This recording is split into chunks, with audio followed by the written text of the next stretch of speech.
Good morning, good morning. Yeah. Where are the rest of the people? What are people?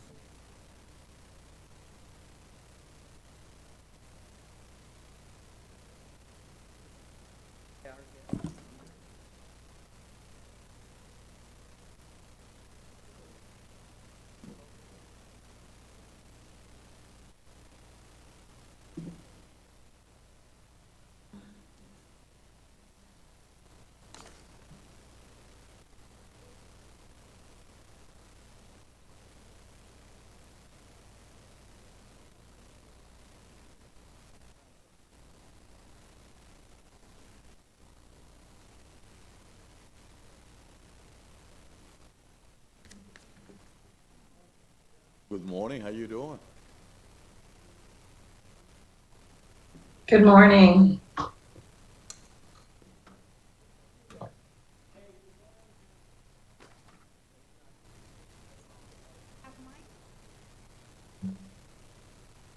I got you.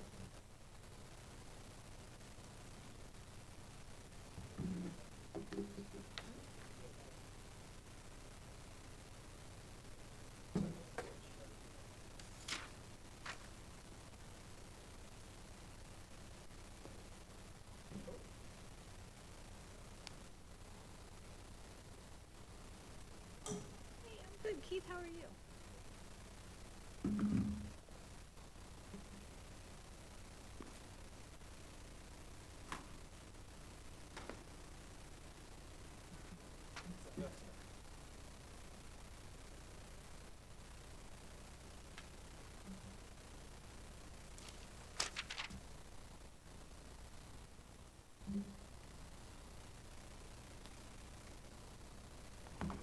How are you?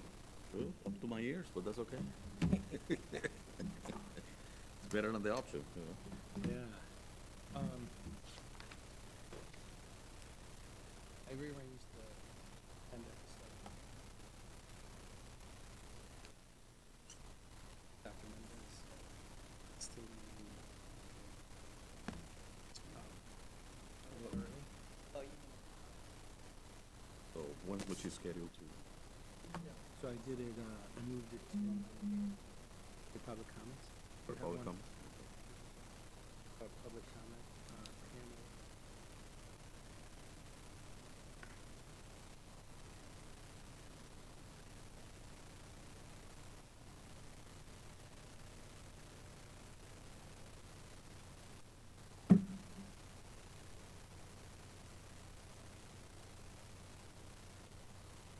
Sure, there's a lot of people waiting to get in the room. I just need to sign in here.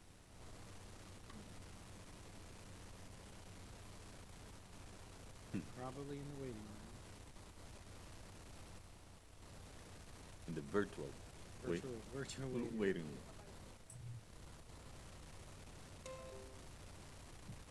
April Fool's jokes. April Fool's.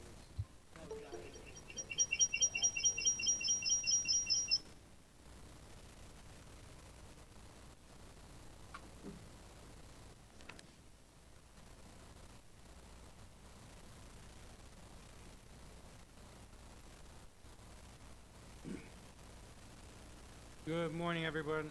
We're just going to, it's a minute to see if we have roll call.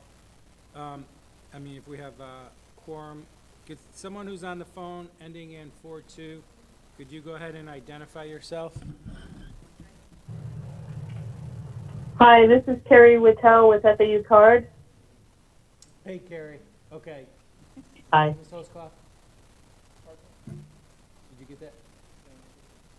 Ending in 42 on the phone, that's Carrie. Yeah. Count to see if we have quorum.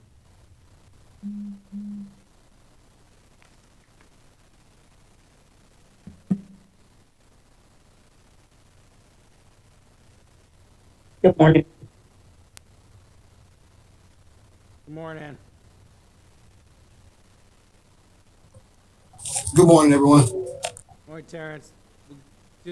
I'm just checking to see if we have quorum yet. Good morning.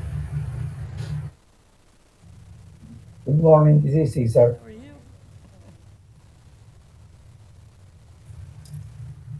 I will have to leave a few minutes before 11, so I don't know if that would affect quorum at that point. It may affect quorum. Dr. Robinson just walked in here. We have two others, Sue Davis and Mr. Pagan. So right now, we do have quorum, so we'll go ahead and get started. Oh, Kimberly just signed on too, so we should be okay right now. And I'm gonna have to leave early too, about 11:20, 11:25. Dr. Robinson has to leave slightly early too, so what we'll try to do is just jump right in and get started. And I know we have also Mr. Pagan, so we do have a quorum, so we get started. And we also have a speaker under public comment that I'll also introduce. Get to that part of the agenda. Okay, good morning, everybody. We're gonna get to that part of the agenda. We're gonna go into the public comment. First, we gotta do, We gotta do a roll call, please. Good morning. Morning. Okay, Aspira of Florida. IET in Action. Black Chamber of Commerce, Palm Beach County. CARD at FAU, Carrie Whittle. Present online. CARD at FAU, Sabrina DeGogis. Coalition for Black Student Achievement, Dr. Deborah Robinson. Coalition for Black Student Achievement, Deborah Stewart.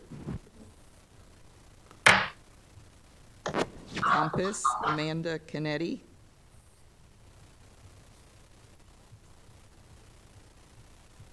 Compass, Rex Barnes. Present. District ESC Advisory Committee, Carla Donaldson. District ESC Advisory Committee, Kimberly Spire O. Present online. Thank you. Division of Blind Services, Cesar Vigo. Present online. Economic Council of Palm Beach County, Craig McKenzie. El Sol He Ju- chatted that he is here and is having audio problems. Okay, thank you. El Sol Jupiter's Neighborhood Resource Center, Suzanne Whitbeck. For the Children, Reggie Durandis. Gold Coast Down Syndrome Organization, Sue Davis Killian. Present. Guatemalan Maya Center, Mariana Blanco. Present online. Haitian American Solidarity Center. Hispanic Chamber of Commerce of Palm Beach County, Maria Antunia. Hispanic Education Coalition of Palm Beach County, Dr. Gabriela Mendez. Present online.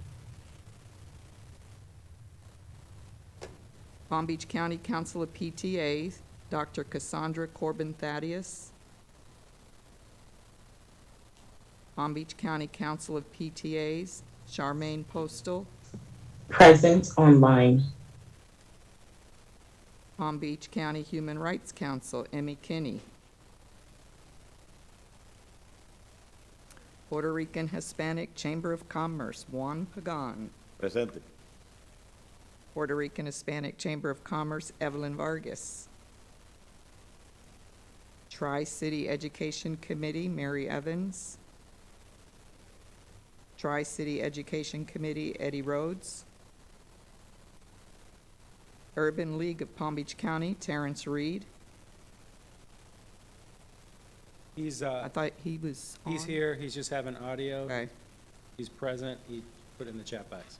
Okay. West Palm Beach Chamber, Chapter of NAACP, Marcia Guthrie. And West Palm Beach Chapter of the NAACP, Rachel Mondesir.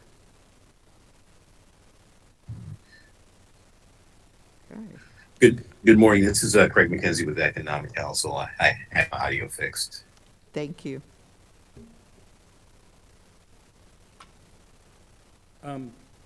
Terrence was on, but I thought I saw him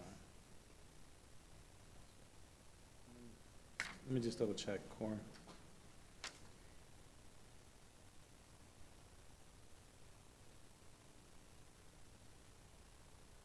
So right now we have quorum, but we may lose that later. So we'll jump right in. We're gonna do that. Go ahead. Yeah. We're gonna go on the part of the agenda in lieu of time to the public comments. So we'd like to first. So, yeah, so we do have one online, Pam Weisbrod, I want to make sure I say it right. But you can introduce yourself too. So Pam and I have been having conversations, and her and organization she supports have done a proclamation around safe gun storage regarding a statute that many people don't know that's in place. So I'm going to let her go ahead and introduce herself. And if you wanted to share the screen, you can as well. Sure. Let me just get the screen up here and take 1 second.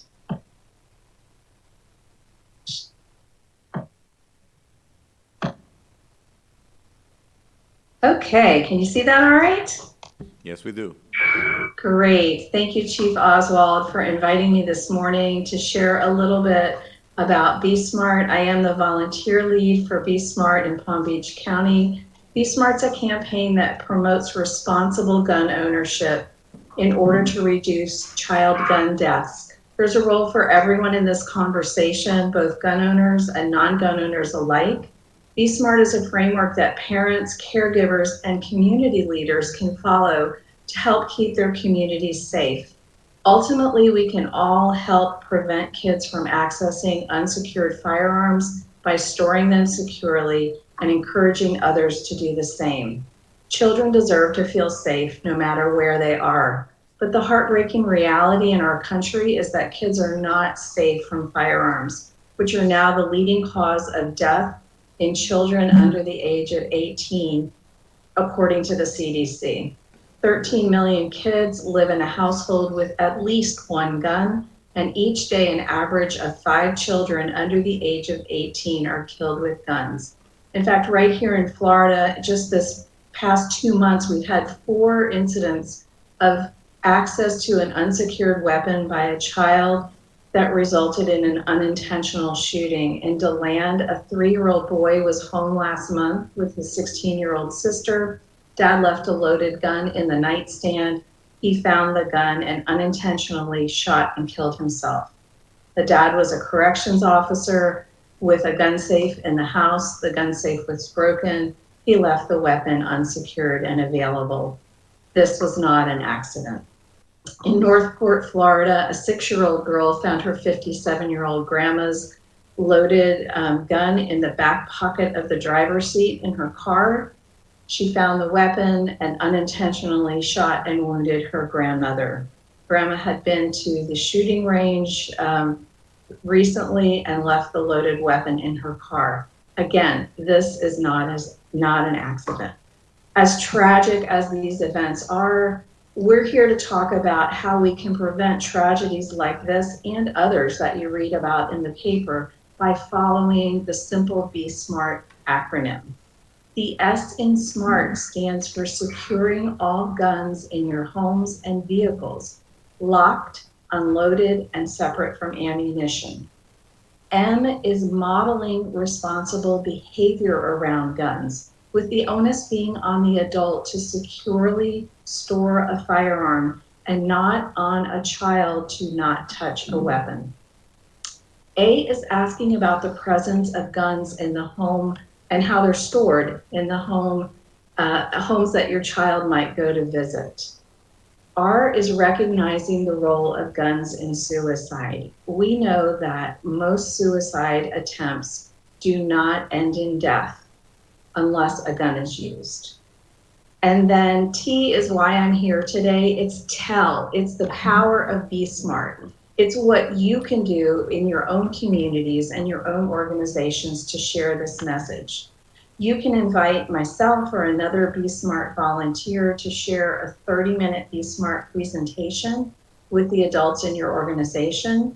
Let us know if you have a community event where we can come out and table like you see in the slide here. You can share our besmartforkids.org website, and I've dropped this in the chat already. besmartforkids.org on your own organization's website with one of the social media graphics or info sheets that we have. It's very easy to access. And right now, everybody within earshot in the room, the virtual room, can go on their phones. Go to besmartforkids.org. Right there on the front page, scroll down, find a social media graphic that appeals to you, drop it on your personal social media platform of choice and start to share this message. Again, we can all play a role in keeping kids safe from accessing unsecured guns. So I'd like to, again, thank Chief Oswald, and if anyone has questions, I would be happy to answer them. Thank you. Also, Pamela, if you could put your contact information so people could reach out to you in the chat, and then we'll also. It's in the chat already. Oh, perfect. And I'm going to stop presenting, so that's gone. All right. All right. Well, thank you for being here. And if anybody is interested, you could reach out to Pamela, and she'd be more than happy to present to your organizations. Right. Moving along the agenda, we're going to continue with the public comments. Dr. Mendez, I don't think, there's no other, anybody else? no one else here for public comment. Okay. Yep. Dr. Mendez, you still with Yes, us? hello, yes, I'm here. So if I can yes. open up first, Dr. Mendez, real quick. We're going to unfinished business. Oh, okay. Is that what you're talking about? Yep. So unfinished business right now. So what was put, sent out to you, the DDC had a discussion last month about the letter regarding diversity as it relates to boundaries. So it was submitted to you. I did work with Dr. Mendez offline based on discussions. So at this point, Dr. Mendez, yes, now I'll turn over to you.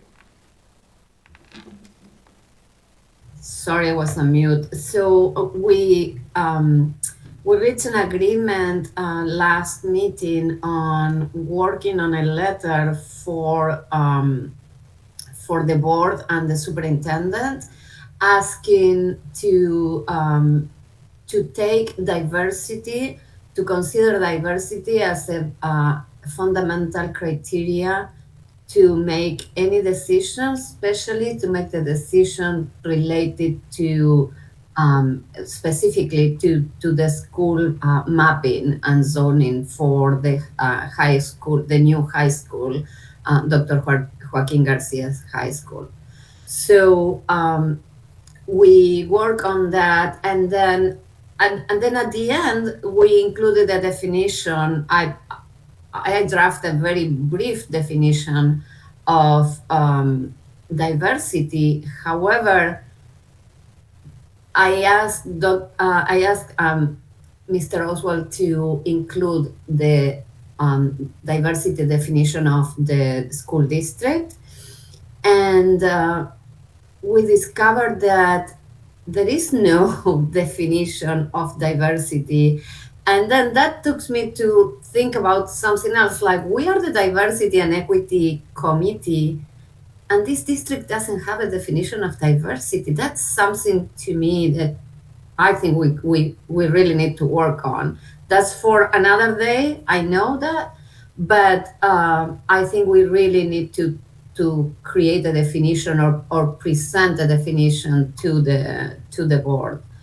But for today, the idea is to share that letter and see if we need to make any amendments, or to vote and on sending it to the board and the superintendent. Are you sharing the? I don't see. Are you sharing the letter there? It's up there now. Oh, it is there. And it's Yes. also emailed out. Yes. So maybe we can go over it and make suggestions to improve it. I definitely think we can improve the definition of diversity.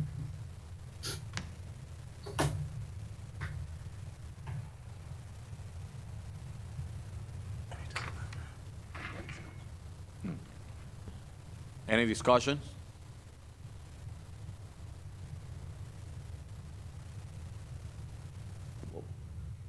Move approval. Motion to approve? Second, Dr. Robinson, Dr. Robinson. motion to Sue Davis, second. Second. Motion to approve. So can we send this, when can we send this, or how fast can it go to the board and the superintendent? We gotta finish the vote. Any other discussion for the vote? Sorry. All in favor? Right. Aye. The motion is approved. Move forward. Any opposed? Any opposed? The motion approved and move forward.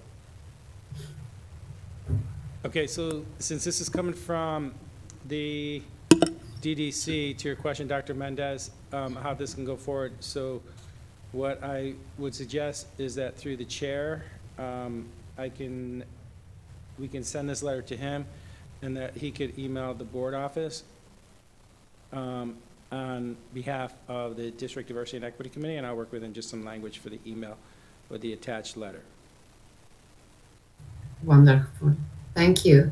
And I just want to make sure this goes before the second vote on the zoning, on the map, for the school. Correct, March 29th, yeah, we'll get it out before then. Thank you. You have Kimberly with a hand raise?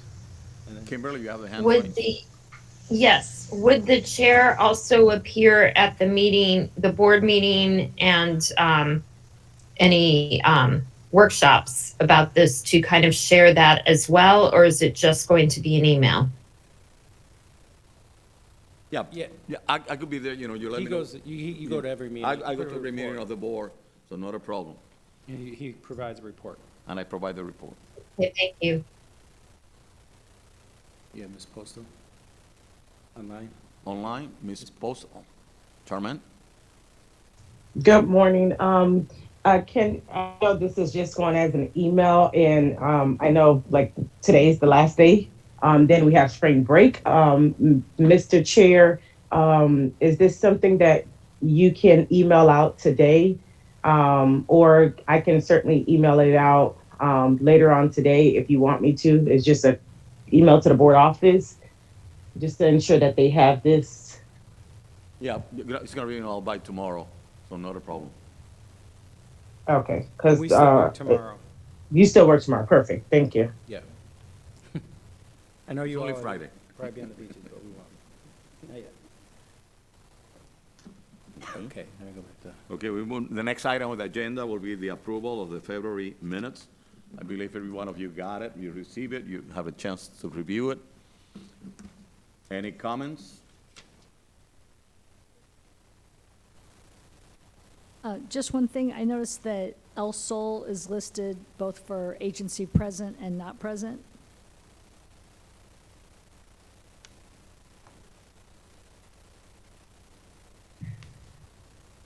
And it was present. I remember seeing Susan. I believe also hopped on late, so that's why they might have had Yeah. one was not present in the beginning. Yeah, but they were here. Yeah, I came in after. Okay. We'll get that. Thank you. I'll Thank make you. that adjustment.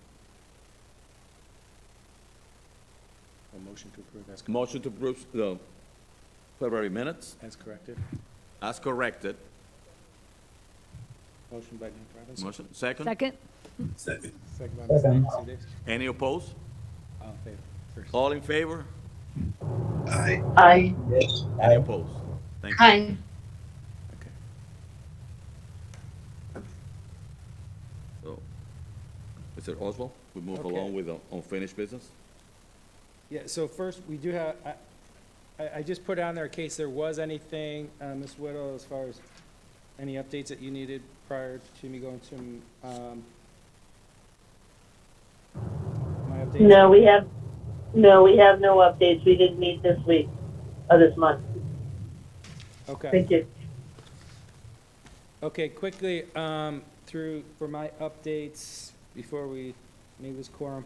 But just quickly, the community partnership schools, I mentioned this earlier, and you may or may not remember, those are a partnership that involves Children's Home Society, the Healthcare District, FAU. They are providing a full service type school model. Some of you may be familiar with that model at Lake Worth High School and JFK.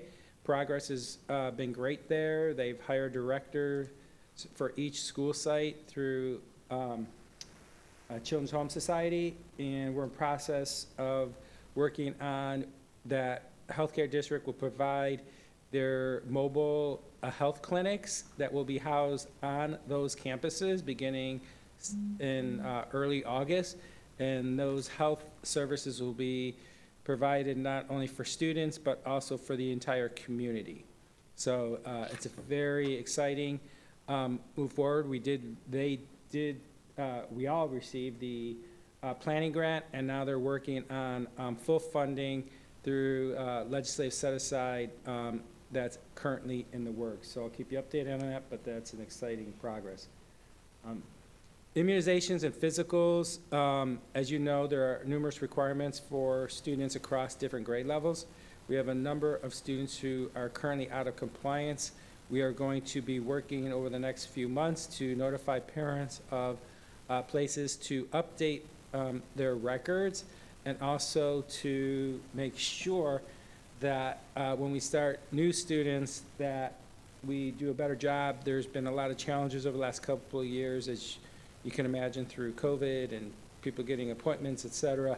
But we do want to clean up those records and make sure that students have all required immunizations and physicals up on file. So I'll be sending out more information, and I'm going to send to this group a list of resources of where, if you get questions, where you can refer families to if they do not have their own physician.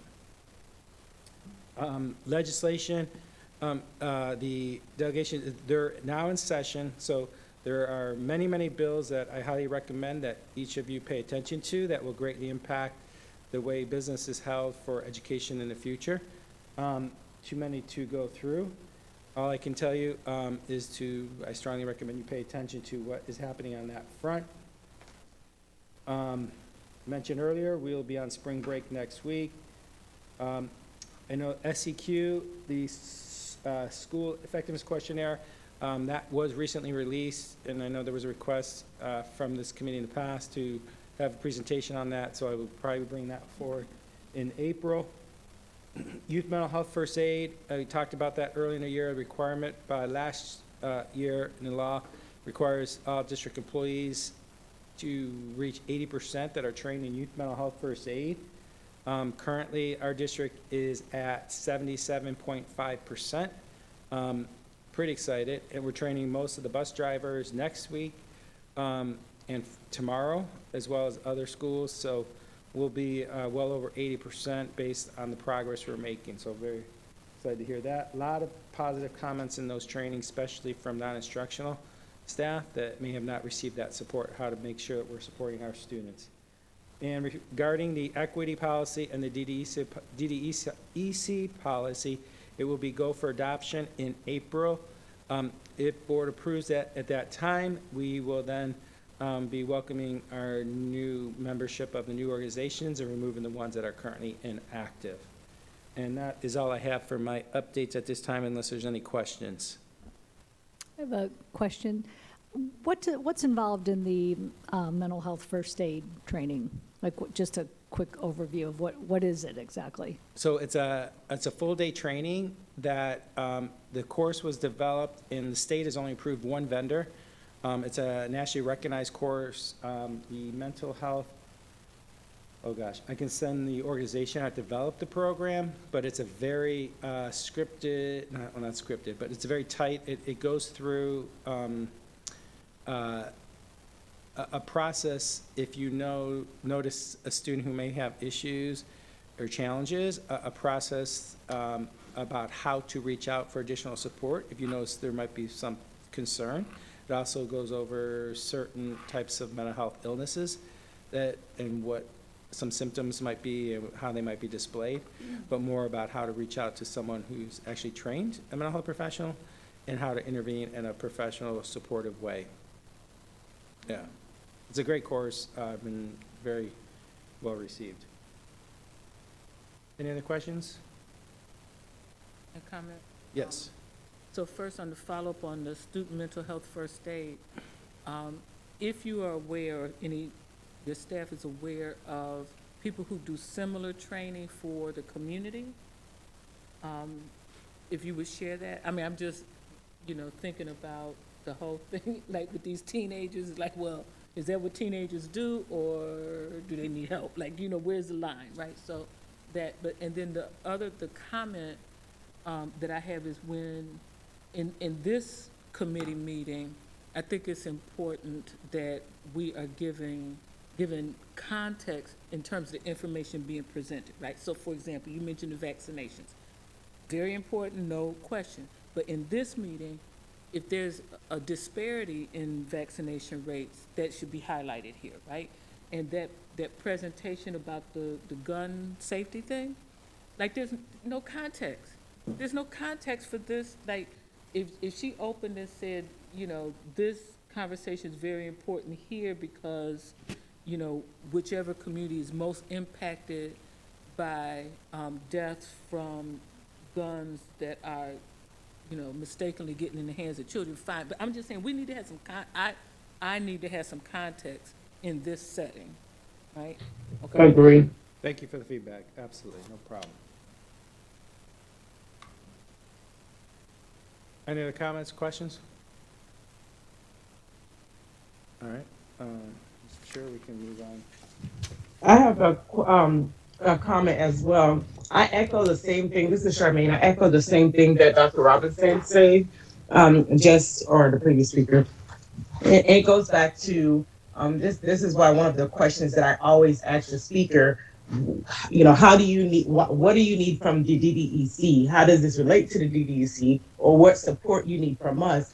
And that goes right back to that context. So I totally agree and just wanted to echo her sentiments as well. And I did share at the end that this is, and I did state that this is a statute that many people are unaware of that exists around the law around safe gun storage, and that she would be more than happy to come out to speak to your respective organizations to educate people about that particular issue. So I'm sorry if that was missed. We'll work on that communication to be more clear in the future.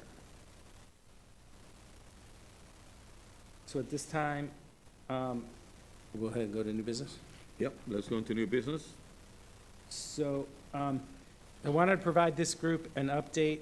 There's been a lot of work done around our dual language programming for our students here in Palm Beach County, and I wanted to make sure that you all are aware of the programming that currently exists and what's available for our students here in Palm Beach County, and so that you are able to educate your respective organizations accordingly, and where to refer out for help. So I have our Director of Multicultural Migrant Education, Alicia Patterson, and some of her team members who are also here. She's going to go through a presentation for you, and then we'll open it up for questions.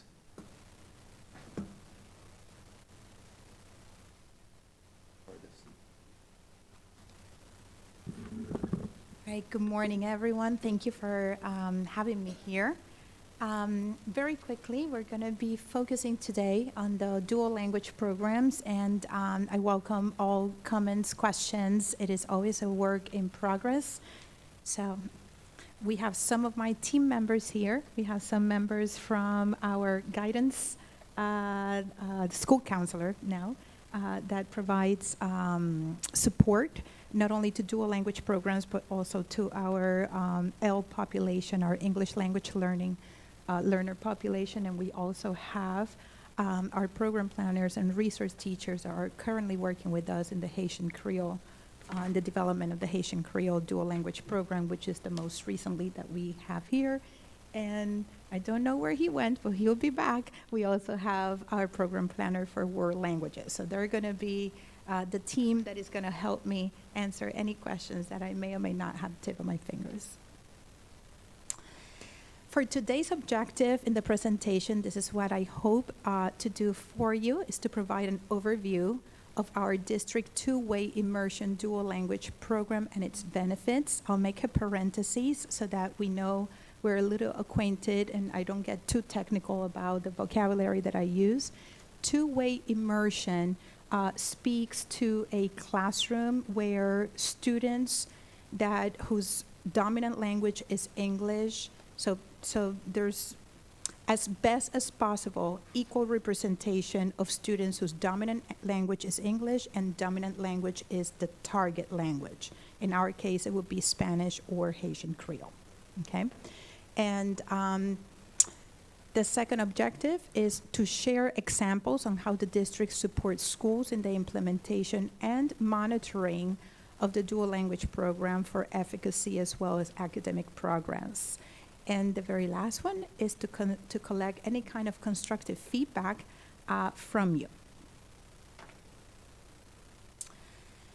I'm going to start with the benefits of bilingual education, and these are benefits that have been researched throughout the years.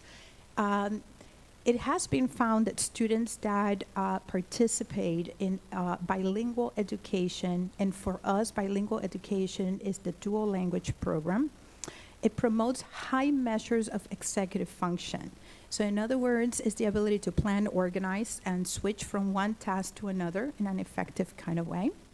It also develops fluid cognitive skills. It cultivates greater cultural awareness, which leads to empathy, promoting high levels of using logic and problem solving, increasing reading comprehension, and certainly we feel very strongly that it aligns with our vision of affirming students' identity.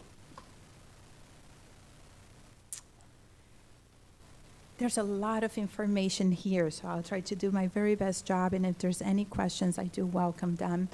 I'm going to get your attention to the right-hand side. I know it's a lot of information, but let's just go through it. This is a chart, is commonly known as the Thomas and Collier's chart. So Thomas and Collier are two researchers.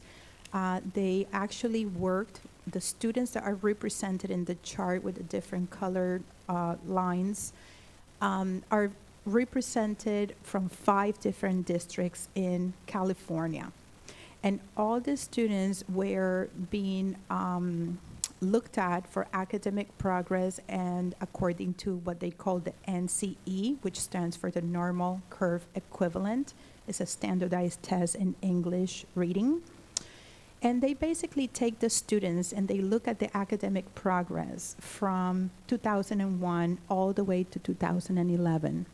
One of the reasons why there's more research that is similar, I don't know about similar, but there's a lot of research out there. One of the reasons with Thomas and Collier gets attention is because it's one of the first longitudinal studies that get published. And it compares, if you go all the way to the right-hand side, you're going to see where it says programs, and there's 1 through 6. So basically, it compares how English language learners perform in different programs, okay? I'm going to move this. Okay. If we come here, hopefully you can see my arrow. This would be, 50 would be what on-grade level achievement is considered according to this measure of NCE, right? So for all practical purposes, any student, whether they're a language English learner or not, they're at least want to be at this 50, if not above the 50, okay? So what we're talking about is, take a look over here. There's 2 sets of students or 2 cohorts of students that not only perform on grade level but surpass. And it's the students that are actually enrolled for the study in a 2-way dual language program or 1-way dual language program.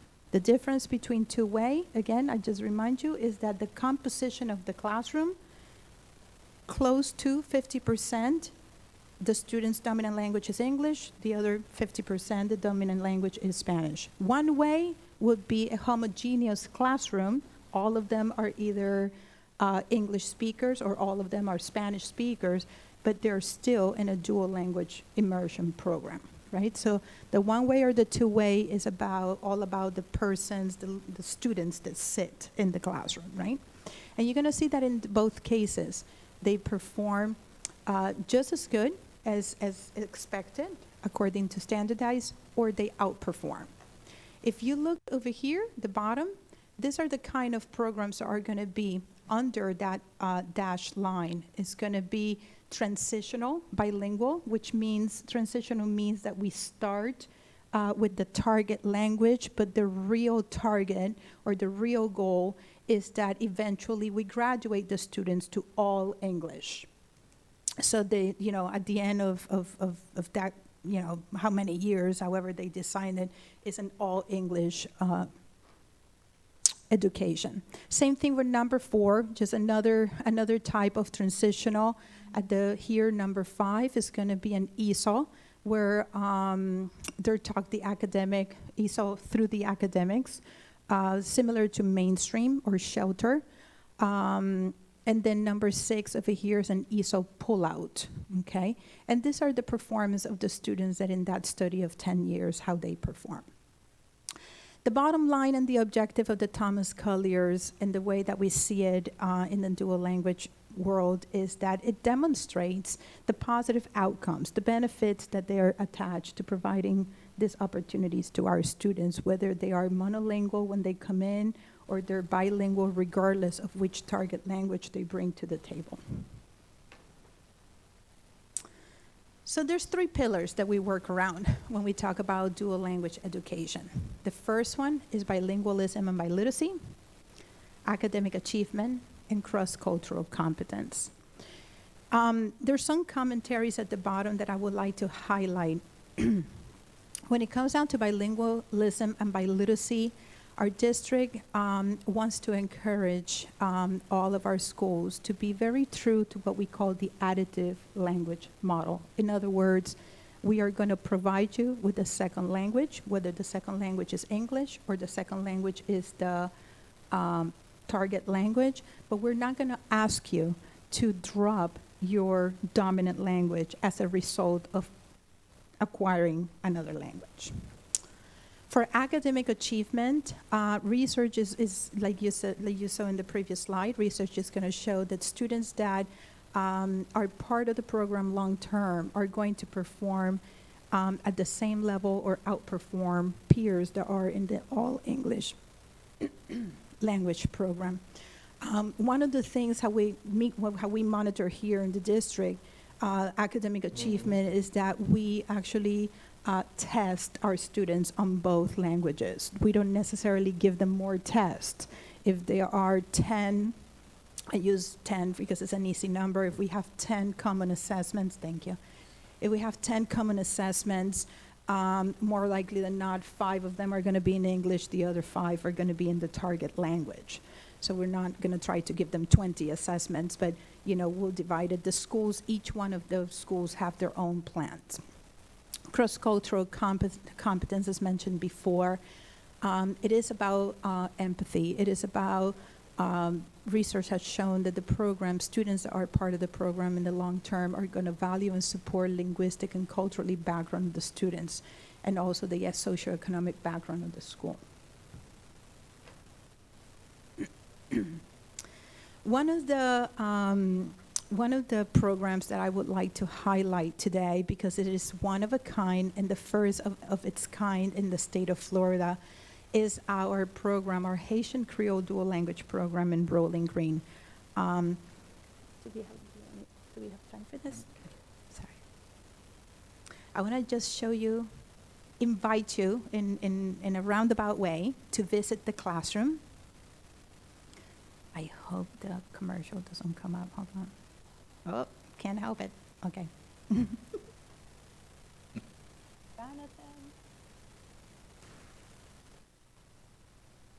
I don't know what the commercial is about. Thank you.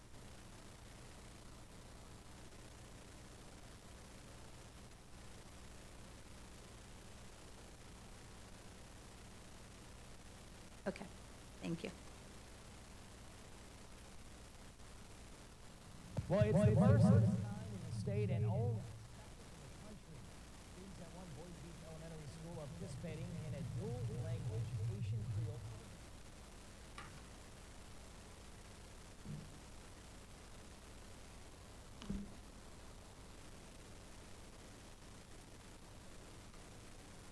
You have to do like a tab. Mm-hmm.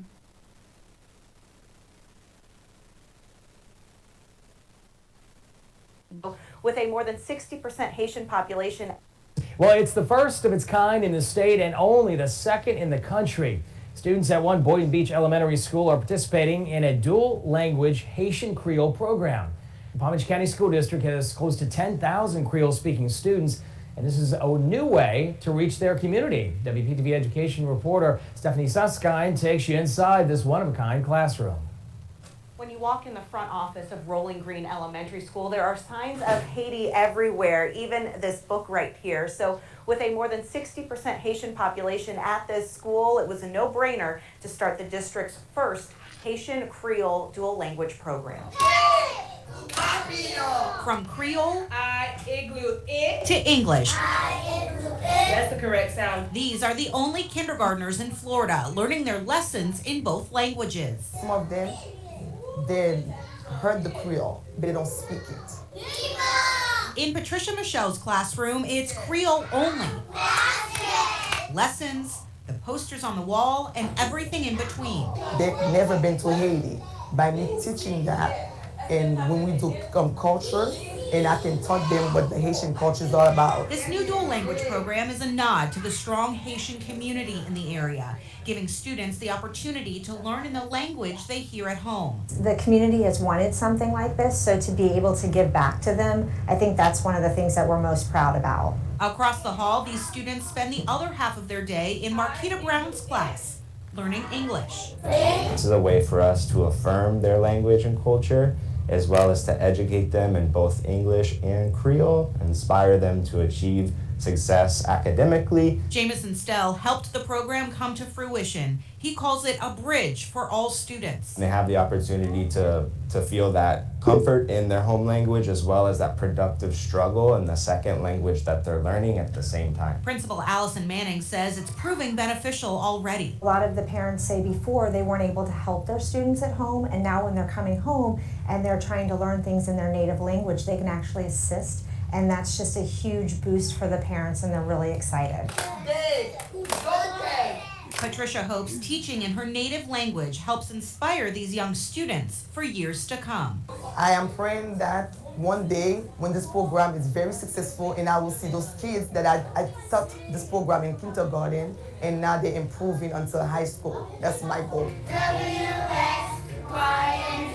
Stephanie Susskind, WPTV, News Channel 5. The dual language program is only in kindergarten right now, but each year the school will add another grade level. A second elementary school will also begin the program next year with hopes of expanding to middle school and then high school. Awesome. Yeah. So he left it open-ended. Next year, we look forward, and we already started the work. It's a 1 full year of planning with Indian Pines Elementary. I do want to give a whole lot of credit to not just the team that is sitting with me here to my left. There's an entire army of people and stakeholders and community members behind this. Haitian text materials, educational materials in Haitian Creole are not something that we can go to the bookstore and purchase, right? So we, this kindergarten curriculum in particular is a curriculum that has been developed, Keith likes to say it from the air, right? That has been just authored, you know, not from nowhere, you know, just people working together from standards. We do have the standards. In what we have done is that we have taken the ELA elementary curriculum. We cannot copyright it, but we can take the themes and the idea of approaching the standards from a thematic standpoint and develop and go through multiple revisions, multiple of everything, until finally the kindergarten curriculum has been developed. We are now in bigger conversations. Nothing is 100% until it goes to the board, but we are now trying to have a bigger conversation with our publishers so that we can translate at a minimum, but ideally the real status that we want is to translate, transadapt, and language augment, because that would make it authentic to the language. And so I just want to set context. I know this issue comes up throughout the years regarding dual language and Haitian Creole, and we're talking Haitian Creole, not French. So there is no publisher out there that we've been able to find that actually has materials. So the department has been working very closely with one particular vendor that we found, a small business owner who's been assisting, developing the materials from scratch, so to speak, actually writing and developing based off, as Ms. Patterson said, the standards and whatnot. So the kindergarten's a little bit easier, but as we progress up the grades and text gets more complex, it gets much more and more challenging. And so we have met with the CEO and president of Benchmark and are in strong negotiations to help assist in that process. They're committed to that process, but it is I'm just telling everybody that it is a lot of work to make this happen, but we're moving forward. May I say a quick comment? One of the things I observed with this is that this is a great example of diversity and inclusivity is all about. Because in other districts, this language will be totally ignored because it's a small group. When we look at Creole were my neighbors, when I was living in Puerto Rico. So, and they have 50% of one country, Dominican Republic on one side, and Haiti on the other one. And in Haiti, all they speak is Creole. They don't speak Spanish like they do in Dominican Republic. So this is an amazing, awesome example of we can be together and move it forward. Yeah. Thank you. Thank you for that. Thank you very much. One more thing that I want to share with you is that when we monitor our dual language programs regarding of the target language, we actually use what is known as the guiding principle of dual language education, which is a document for monitoring that is produced by CAL. And what we're going to see is that there's going to be 7 strands. And we are constantly going to be bringing these strands to the forefront of my staff, to the forefront of the leadership, to the forefront of any dual language resource teachers as well, or teachers that are in the classroom, right? It's going to be all about program structure, curriculum, instruction, assessment, and accountability. That's very important. Staff quality and professional development, family and community support and resources.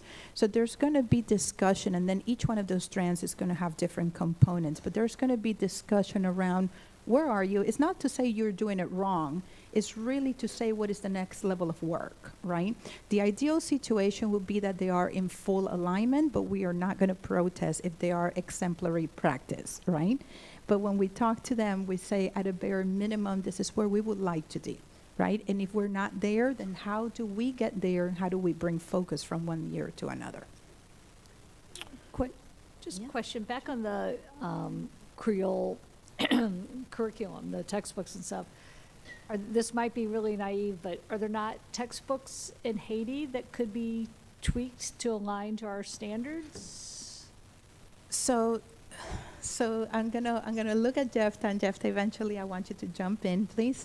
So the short answer is yes and no. We are actually in partnership with a series of professors as well as advocates that do live in Haiti, and some of them live here in Florida, and they collaborate. And the reason for the collaboration is because they do not have a system the way we have a system, and that makes sense. Do they have books? Yes. At the same time, can we just simply go there, purchase them, bring them here? Not necessarily. We also have very robust and complex ways of having to adopt materials. At the same time, there's no real not that they do not have a system for standards, but it's not the way that we understand it here in the United States, if that makes any kind of sense. Most of the schools in Haiti are private. Go ahead. Make sure that, Mrs. Patterson was saying. In Haiti, the schooling system, the language of instruction is French. Correct. Yes, thank you. I was fortunate enough, and some other people from Haiti, to have been able to be exposed and receive instruction in Creole. So a very limited number of Haitians do speak, read, and write in Creole. So that also goes back to the resources available. In Haiti right now, you will find most of the resources in French, because that's the main target, that's the main language of instruction. So right now, we are in the works of really embracing the Creole language and using that language as one of the language of instruction in K through 12 settings, but it's a work in progress. Yeah, one of the, some of the members that we work with are actually part of the Academia of Creole, right? So it's like, is how they are talking, which is fascinating, how they're talking about even how to standardize the language in a way, right? What is acceptable, what is not acceptable? How do you write it? What is the grammar rule that goes with that? So it is, you know, in a roundabout kind of way, it's an honor for us to be part of this and even be part of history altogether, quite frankly. So. And also, we've been very fortunate to work with EducaVision, because out of the number of books, resources available in Haiti, in Creole, EducaVision have been able to support in that sense as well, so. So for the next slide, this is just a snapshot. Is a way of kind of sort of differentiating between elementary and secondary. If we were going to describe our dual language programs, you're going to see that both elementary and secondary are going to have two-way immersion programs. In elementary, we're going to call those programs, what you call a 90-10 or a 50-50. Realistically, the vast majority, with the exception of one program, there are all 50-50. What that means is that 50% of the day, the instruction is in English, 50% of the day, the instruction is in the partner language. Some schools do it during the day. Some schools switch. One day is in English, one day is in Spanish. Some schools do 1 week is in English, 1 week is in Spanish. As long as that 50-50 is there in some form. We have one school that has a track of a 90-10, and what the 90-10 means is that in kindergarten, they start 90% of the day in the target language and only 10% in English. First grade, it goes to 80-20. Third grade, it goes to 7-30. And from fourth grade on, then it goes 50-50. In secondary, which is the third line, for a program to be considered dual language, the student has to be taking 3 courses in the partner language. And that one of the 3 courses would have to be the language arts side of the house. In our case, it would be Spanish. On the fourth line, you're going to see that both elementary and secondary, the students who speak the partner language proficiency, especially ELS, they can enter the program at any time. So if your dominant language is Spanish, it doesn't matter when you enter the program. The same thing will be true for Haitian Creole as we move it through the grade levels.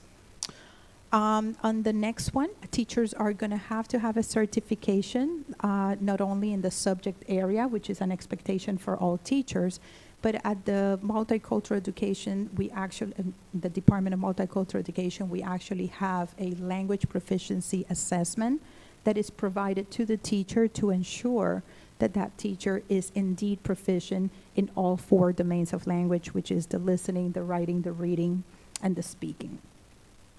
And the very last one applies mostly for elementary, but applies to secondary indirectly. In essence, any student that does not speak the target language with proficiency, we welcome all of them in kindergarten. You don't have to speak or have a household that speaks the target language. By first grade, so in kindergarten, it's all welcome. By first grade, we might have a little bit of a conversation because we may want to discuss whether or not that lack of proficiency in that target language may or may not place that student in disadvantage, okay? And from that point forward, then we discourage, for the student at that point to come in, especially if they don't have any type of support in the language. Some data that I would like to share with you is who do we service? Who sits in these classrooms? And you're gonna see here, currently we have 22 elementary schools, 2 K-8 schools, 5 middle schools, 3 high schools, and 4 schools that are planning for next school year. And here on the side, you're gonna see that the majority of the students are actually LY students, represented by the light blue. Okay, and the second majority are what we call ZZ students. ZZ students are students who have never been English language learners, so they're considered to be English. Their language is considered to be dominant language. It's considered to be English. And then these ones over here are students that at some given point in time they were LY students and still being serviced by the program. In here.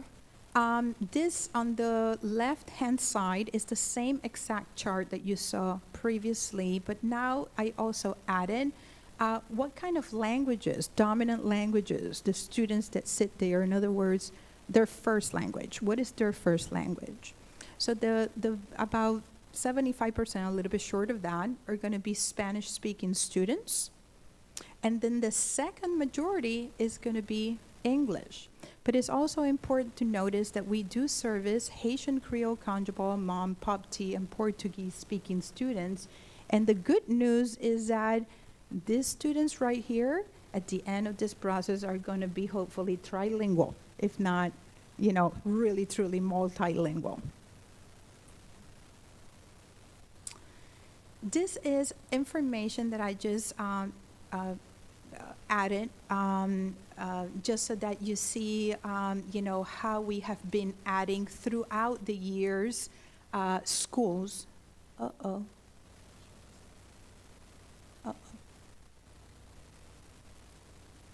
Okay. Okay. Thank you. So this is just for information and or discussion, just so that you see kind of sort of how we monitor the schools by years of implementation, and we also able to differentiate the support that we provide the schools as we, progress, as we support the school throughout, the different phases of implementation. Okay. This is another did I do it again? Thank you. This is another monitoring worksheet that we use in the department, where when we implement these programs, and when I say we, when the school implements the program, and we provide support to the school, it is important that there's continuity for the students, and it's always a work in progress. And this is one of the tools that we utilize in the department so that we can see, right? So this is just to provide you with an example. You're going to see they're in alphabetical order. You're going to see here the originally Lake Worth Middle, and Lake Worth Middle actually was the one with the program.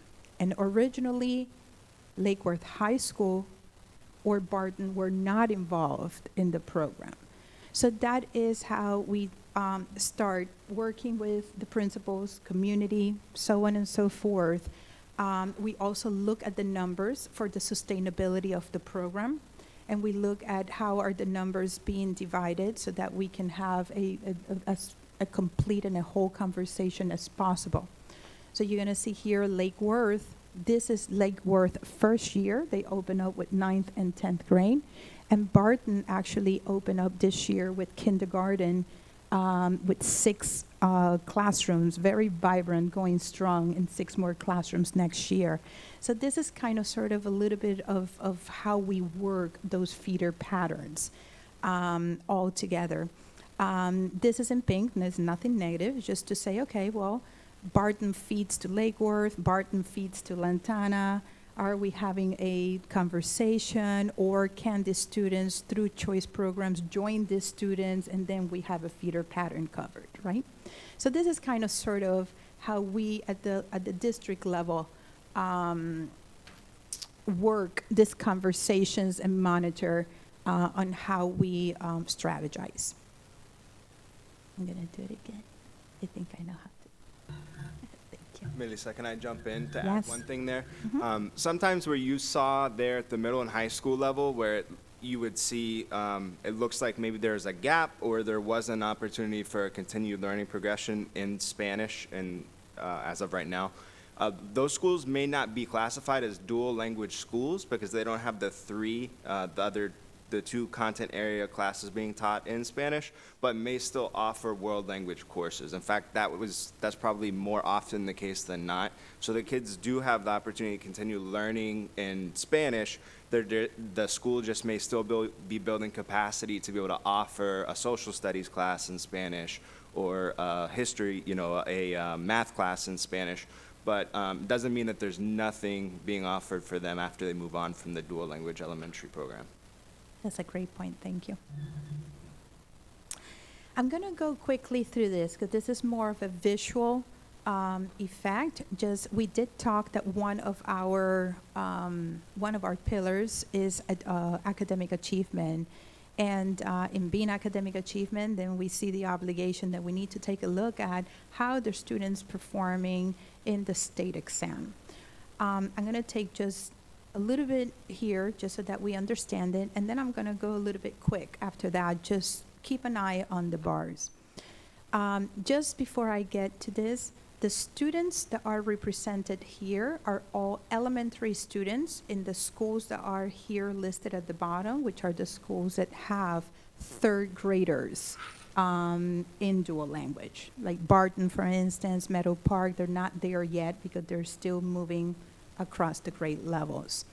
On this side, there's a black line right here. On the left side, it's gonna be all students.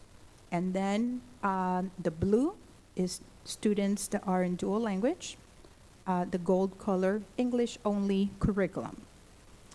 On the right-hand side here, since I'm from the multicultural department, we do then divide all students into 2 groups. English language learners at any given point in time of their formational years. So even if they're active and then they're in that monitoring stage, we never move the students from that data. We keep tracking them as English language learners. And on this side, fluent English speakers. In other words, students whose dominant language is English and they have never been in the ESOL program, okay? And you're gonna see here, again, blue dual language, gold English only, and this is how 3rd graders perform in the FSA that we most recently have, which is the FY22. Now I'm gonna go a little bit fast. So what you're saying Yes. is that whether they're fluent English or English language learners, when they're in the dual language, they're outperforming the English only Yes, they students are. on the FSA. They are in 3rd grade. I have a question. Yes. Do you have any data broken down with disabilities? Because I've got to assume that a lot of students with disabilities do not take a dual language. So I'm glad that you brought that up. I do have the percentage of students with disabilities that are currently in the program. And yes, there is work to be done. There's about 9%, is my understanding, if I recall it correctly, of students with disabilities. Now, for sure, we encourage, very much so, that students with disabilities that should make absolutely no part on, on whether they are in the program, not in the program. So we're constantly working with the schools on how to navigate that topic and retention, and also with the parents on how to navigate that topic and retention. Okay, I'd be interested in seeing the data, especially broken down by disability category. Okay, thank you. We can get back to you on that. This is 4th grade, 5th grade, middle school altogether. Take a look at the fluid English language speakers. It starts taking there's a gap there of performance that we want to see altogether.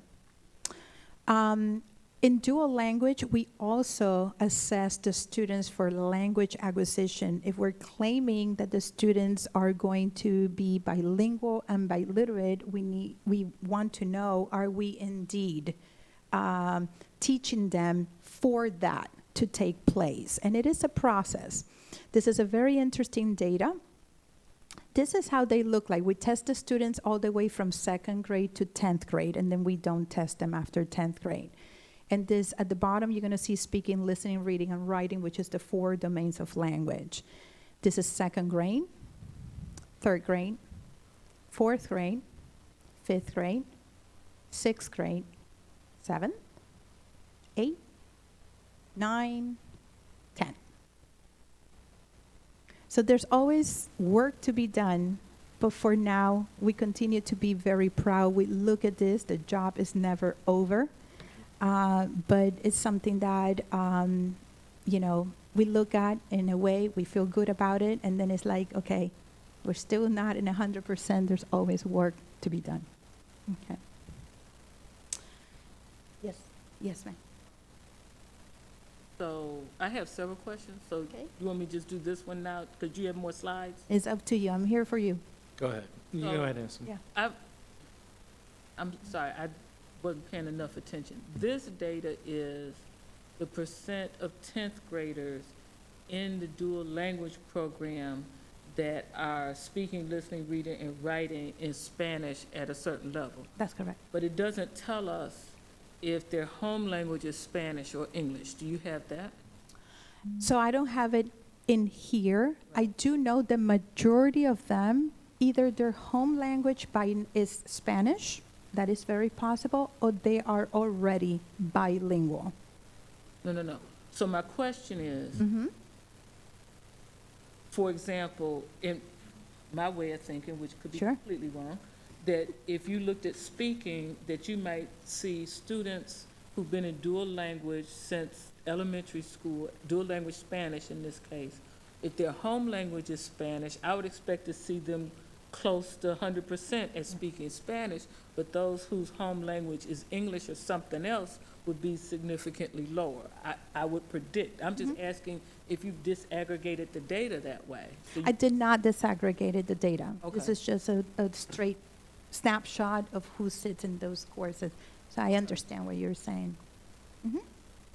Can I just add something? Because you brought something very interesting. You said, okay, a lot of the Spanish kids, when they go out there, the one that asking, do you speak Spanish? They go, no, because they're afraid they're going to be prejudiced, against them. So it's English, so it's a thing they want to get. So I don't know if anything got to do with that, but it's that perception that the kids have, oh, I cannot speak Spanish in front of everybody because I might get argued. But this is the results on some formal test, right? Yes. Okay.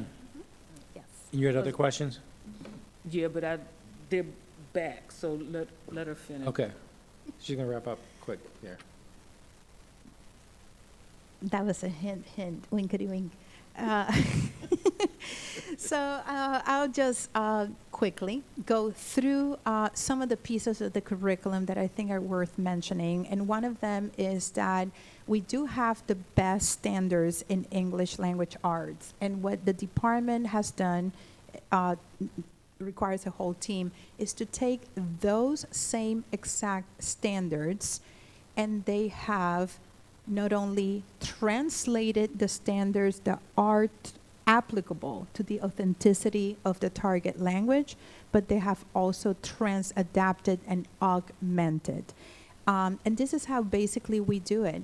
This is the actual standard from the state. This is the ELA, the English Language Arts Standard, that we just copy pasted. And then we go through each one of these components, and the ones that are in black, they all match because they're transferable standards. It's the same thing on both languages. So that's the bridging pieces. What is color-coded is what has been trans-adapted and language augmented so that we are in an authentic kind of way teaching.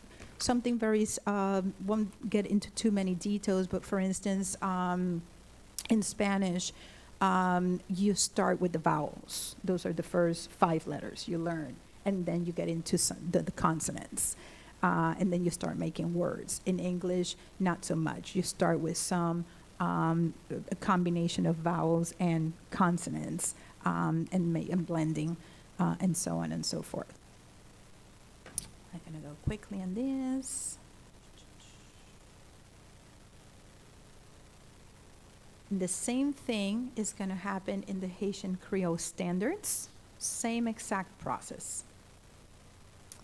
These are standards that we have also shared with other districts, and that is important to say. This work that has not been done in isolation.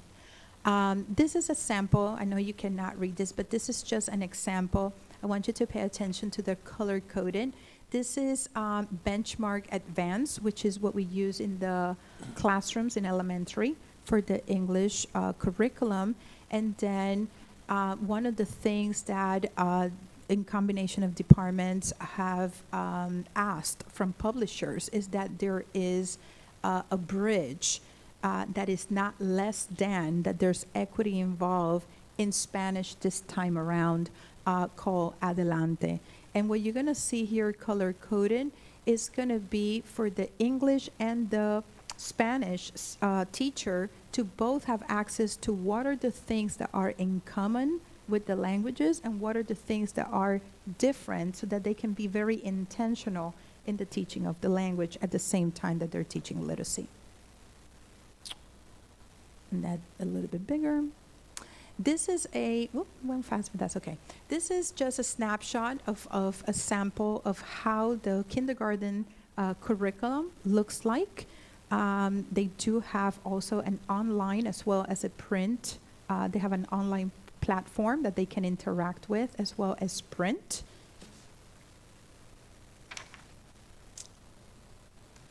And this is part of what the teacher resources look like. I made sure that I looked up the words that I didn't know last night, so I know this is my reading, this is my vocabulary. Is this drawing? Yes, like illustrations. Illustrations, and this is the writing, and these are the weeks, week 1, 2, and 3. And this is just more samples on how it all looks like for our students, just to working towards equity, which is always a journey. Another thing that they do in their target language, most schools, not all, is either science or mathematics. Savas, which is the publisher of the curriculum that we currently have, has provided us with all the instruction in English as well as Haitian Creole. And there we have it, so that we can see there's no difference on how it all looks like. This is just very quickly, this is one of the tools of support that we offer the schools. So what we do is that we are constantly taking a look at their offerings, and we are constantly updating this to provide the schools with a snapshot of what others are doing, too, so that they can also communicate and open conversations around best practices all together. And you're going to see that in secondary, we have graduated to teaching pre-ACE courses as well as ACE and AP courses. And Forest Hills was Cornerstone offers some IB courses in the target language, regardless whether or not the test is in English at the end, counting on that biliteracy piece of the puzzle, right? Next level of support that we're working on for dual language program is pending board approval March 29th. Hopefully we cement our partnership with FAU to promote bilingual school counselor cohort. And what that means in essence is that we will be able to pay for the cost of a master's degree in school counseling so that we can contribute to the district or create a pathway for bilingual counselors in our campuses. It doesn't have to be a bilingual school or a school with dual language program to benefit, but it's a way of continuing to support those that we service. We also are planning an annual dual language conference for administrators and teachers as well. We are, as we speak, we are in the middle of recruitment of bilingual teachers, and we are in partnership with the Ministry of Spain. This year, we should be receiving access to 30 J1 visas, which is 10 in addition to previous years, so we're excited about that. There's representation of HR in Puerto Rico as we speak. Today is their recruitment fair in Puerto Rico, and I know that we have over 90 teachers bilingual that are coming from EPI. That is not to say that all those teachers are going to end up in the dual language programs, but again, it is a way of fostering language, is fostering different backgrounds, and we're very excited about that, and we benefit one way or the other from it. And we also offer professional development for school contacts and resource teachers and best practices every month on a consistent basis. And I'll leave that one for the end. I'll take questions. Well, go ahead, Shannon. Oh, okay. We'll do questions. No problem. Okay, let me see if I do it right.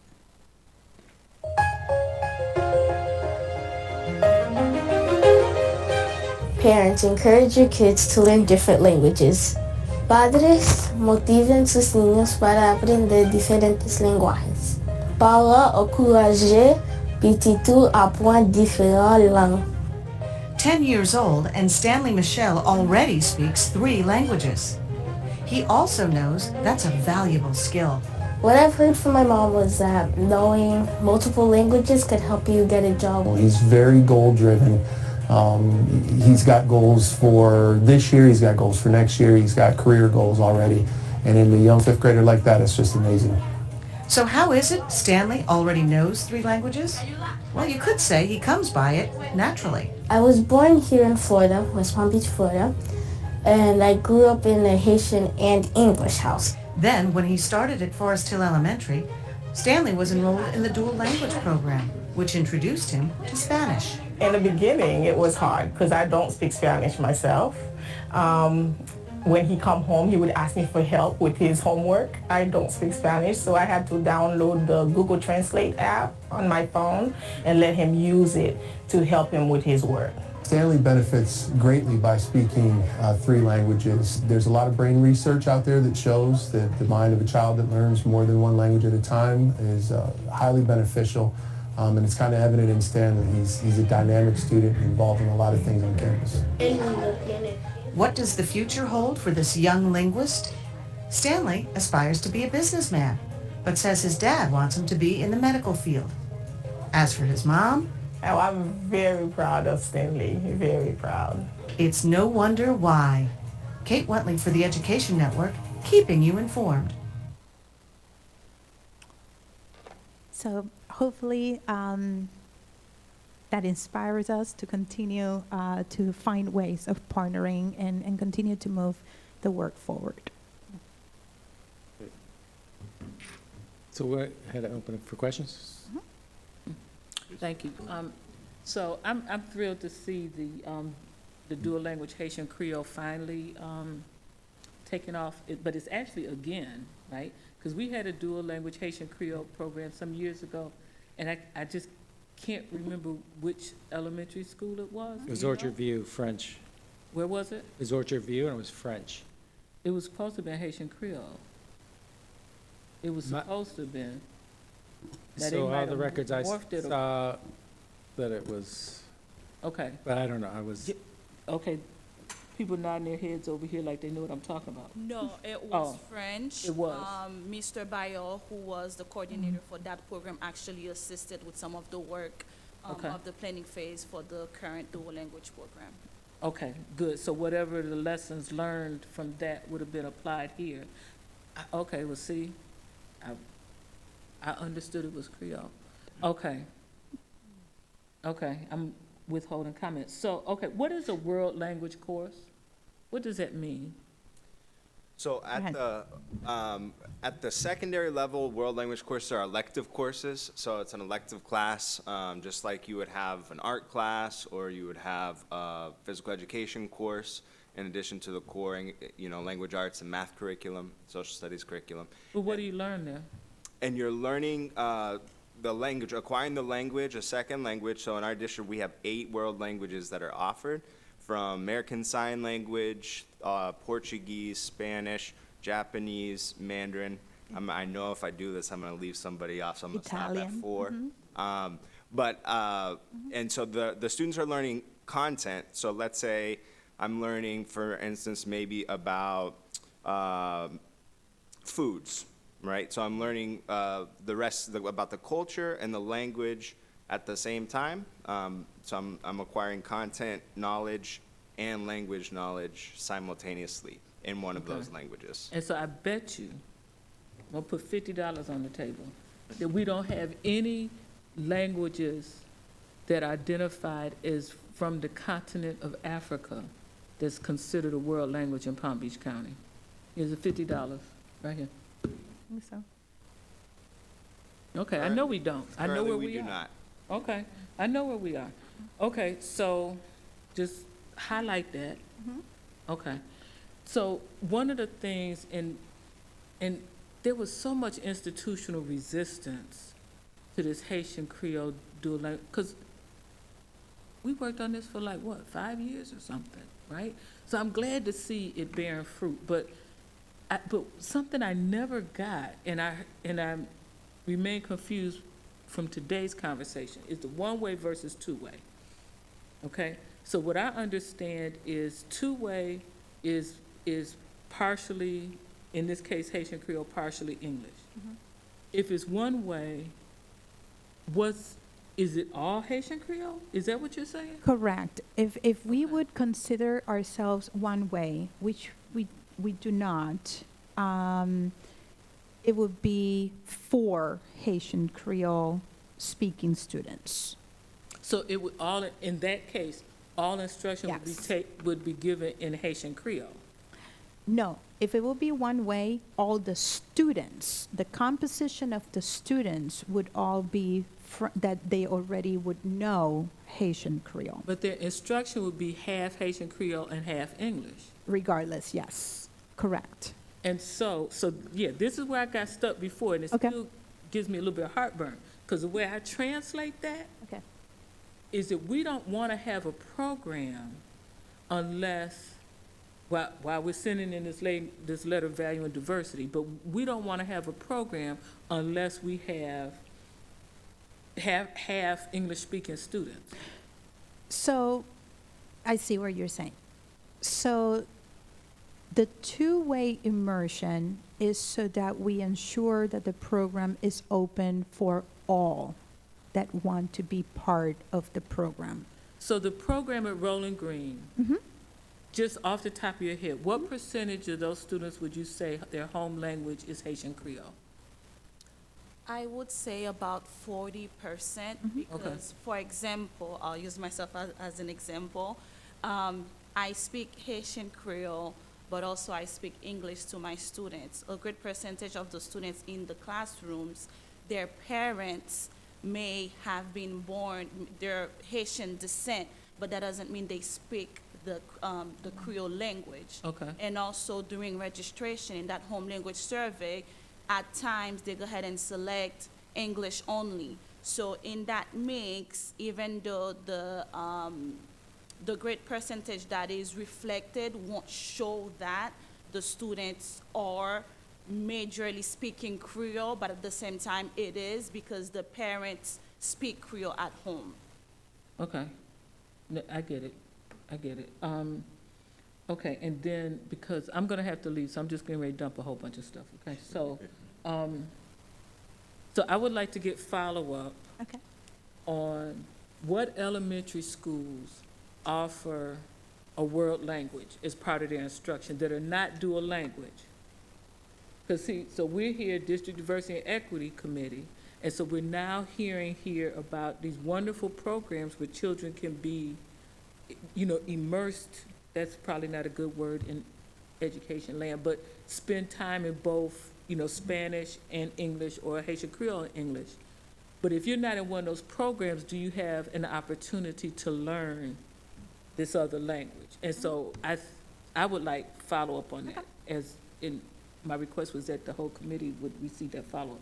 The other thing, that just in terms of language, and Mr. Oswald, you can tell me, where to take this, because, so you know, I know you know what I'm getting ready to say. So where does my primary language fit, right? So I lovingly refer to my primary language as Ebonics, right? Linguists refer to it as African American English or African American Vernacular English, right?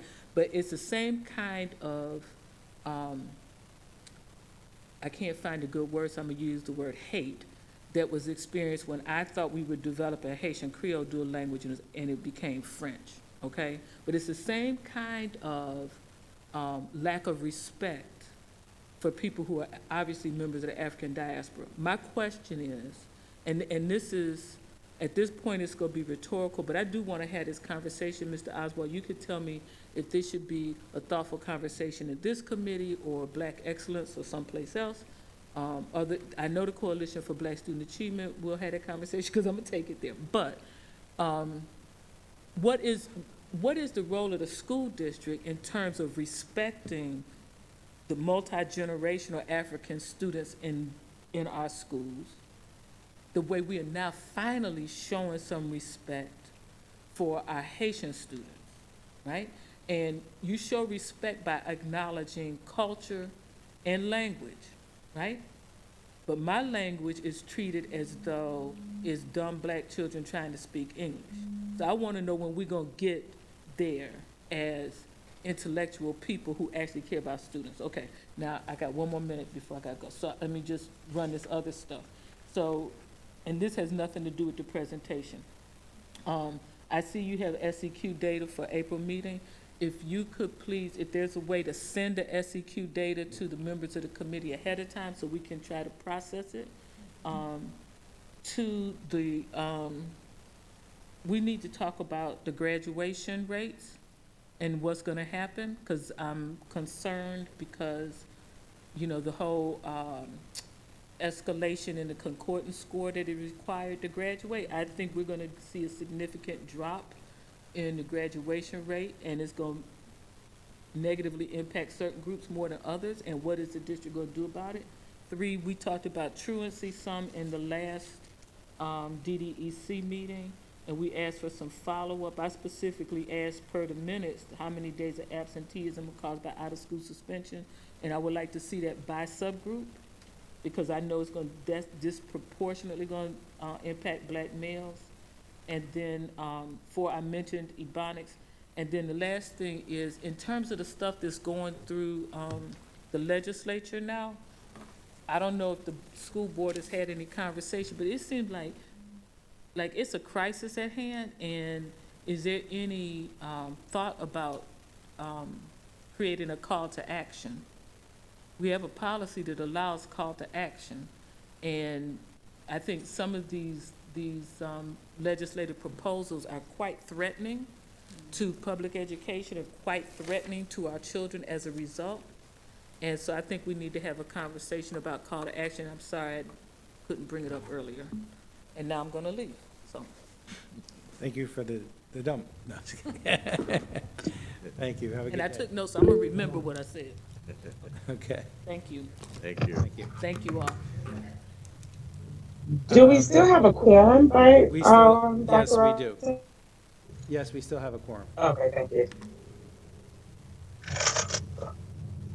Okay, any other questions regarding presentation? I don't have a question, but just wanted to say thank you. And one of the, through the chair, if I may, I'm sorry, I just started talking without being recognized. Please go ahead. It's kind of hard to see the Uh, screen.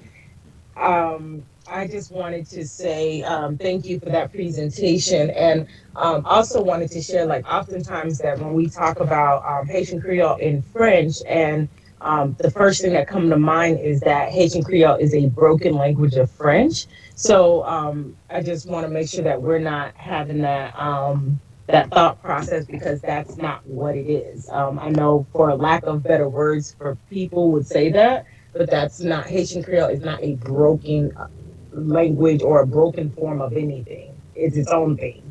So just wanted to add that there. Thank you.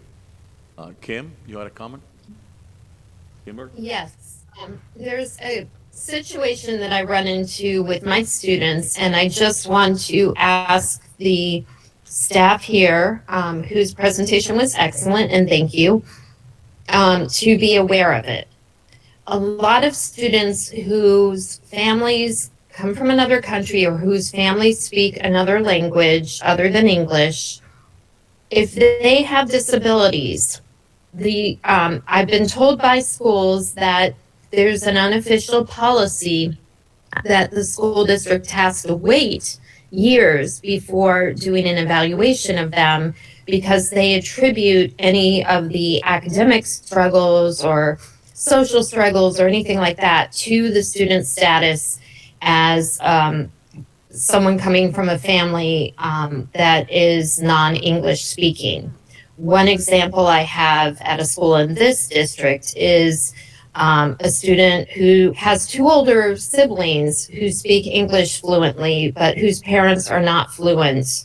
And he has an actual language disability where he was not speaking in any language until first grade, but I had to really fight, and I'm an attorney, to get an evaluation done.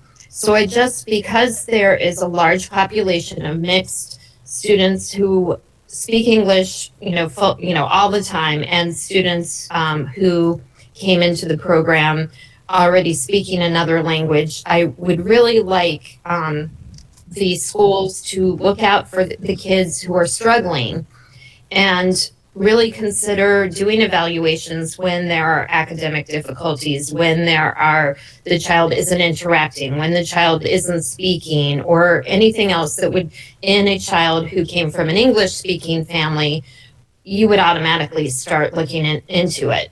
So it's kind of a side issue, but since these schools have such large populations of children coming from families that haven't spoken English originally, I would like this to be a consideration. I think that's a very good point. I appreciate very much so your advocacy. And one of the things that I think that everyone here can assist us with is, I want us to know that I actually have one person that is solely dedicated to this kind of issues and concerns, to support the families, to find, and we work very much so closely with the ESC department on this kind of issues. When language could potentially be another layer that can be seen either as a contributor or not of how the disability is being manifested. Very important. I also have an expert that we just recently hired in ESC as well, to help out with all of these very unique situations that I cannot agree with you more, need to have a very special attention altogether. Kimberly, I would also ask if you could reach out to Ms. Patterson in the future, come across that, or if you're willing to share the schools so we can work with those schools. Yes. Will do. We're getting a copy of this, correct? Yes. This presentation, and it should have contact info. I'm going to add it right now. Thank you. Charmaine, you have a question? My hand probably was up from the last time. I don't think I had one up now, but if you can please, if there's a presentation, if you can please send it to. If you're not adding it on the presentation, can you just send it to our email as well? Because if when we email contacts through the chats, we don't receive it once the chat dismisses or whatever. Yes. Once we hang up the call. Yes, we've been working to make sure we email everything as well. This whole call's been doing. Thank you. Thank you. Any other question? Comments? Okay. Next item on the agenda? I think we are complete at this time. Oh, just the SEQ. I did mention that earlier. I'll bring the SEQ data, and then Dr. Robertson also brought up about graduation rates, which I will also look at that because it is a critical time. So this group is aware of the changes that are happening in graduation rates. Charmaine's, I think that's her hand from before. No, actually, that call to action, I'm interested in, I'm also interested in that call to action from Dr. Robinson. I know there's several different call to actions. I actually had a question regarding policy or what we are doing. I know we've talked about this before in the DDEC where a lot of teachers, you know, when you ask them, what are we doing in this instance? And a lot of people say, well, you know, with what we have coming up from Tallahassee or Department of Ed, we can't do this, we can't do that. What can we do? And I would reference it to anything. It's not, last month it was Black History Month. This month it's certain books. You know, you have administrations looking to remove their little book coveys. Many of the schools now, right in front of their schools or within their school property, they have the books that kids can exchange. I forgot what they call it, but I call them the little house books. And you have administrations removing books out of those things right now. And it's because of what's coming down from Tallahassee, we have to remove these books. Like, there is nothing in legislation that says this stuff. Certain books are out of the library or can't be read, or just the emphasis of or the implication of what we're doing with our kids, like giving them more assignments so they don't read certain books. Like if you say, you know, 1619 Project can't be read, but if a student wants to bring that book from home and wants to read that at lunch, who's stopping? You know, the legislation doesn't say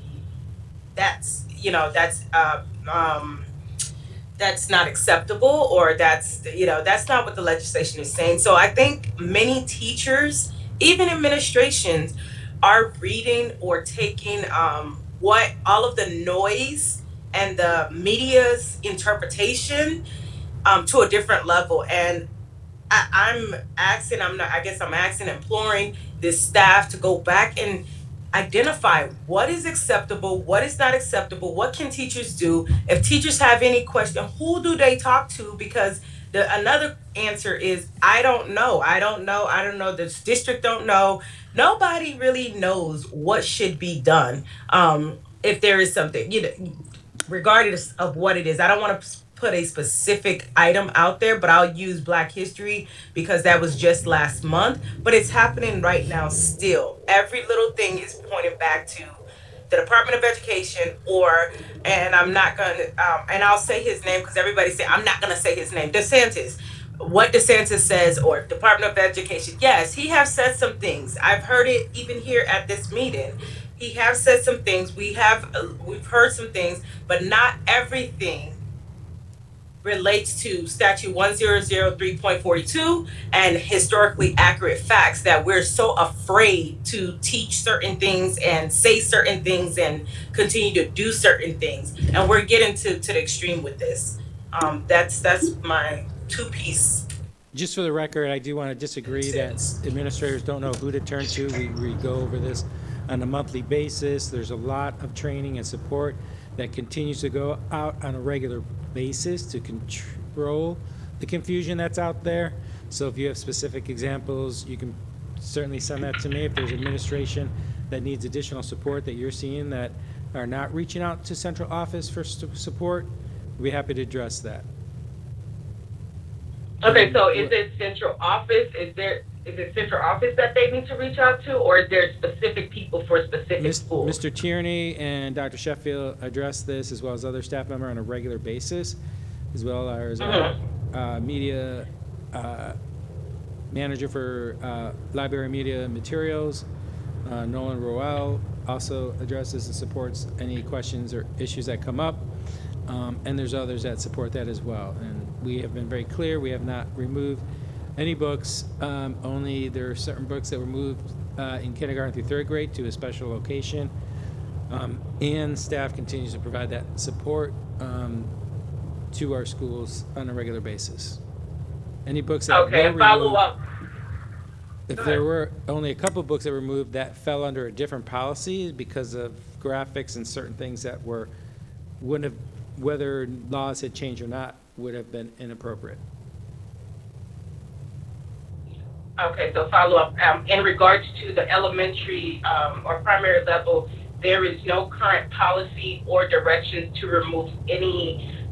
So you know what I'm referring to when I say little house books. I can't recall what they're called, but there's makeshift houses that house books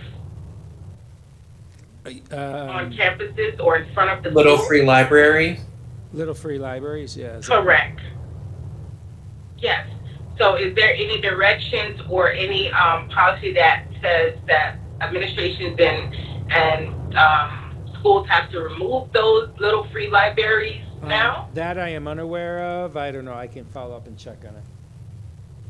Okay, yeah, that would be great because you do have administrations in different schools, because I know personally where it happened at one school and then other parents have been discussing it at other schools. So I just want to make sure that, we're all on the same page when it comes to just having those access, because some students, that's the books, they exchange those books, and I can understand where administrations feel that they don't have any guidance or I don't even know what to say. There's guidance because it's given the every same month.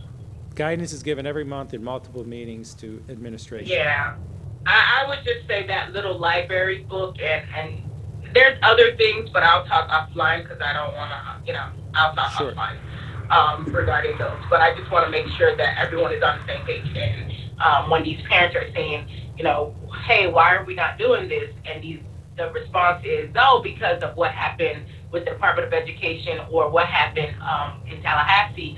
Half of these parents don't even know what happened, for number one, for that to be a response. And secondly, what happened in Tallahassee and what's happening on the media has nothing to do with what we're teaching our kids. What we're teaching our kids is statute. What we're teaching our kids is historically accurate facts. And that's what we should be focused on. Thank you, Chairman. Sue, you have a comment? Backing up on what Dr. Robinson said about a call to action, we're accustomed to this legislature doing awful things every year for education, but this year seems to be just horribly magnified. On one hand, I'd say we could try to fight any number of bills that are proposed that are really awful for all of our subgroups.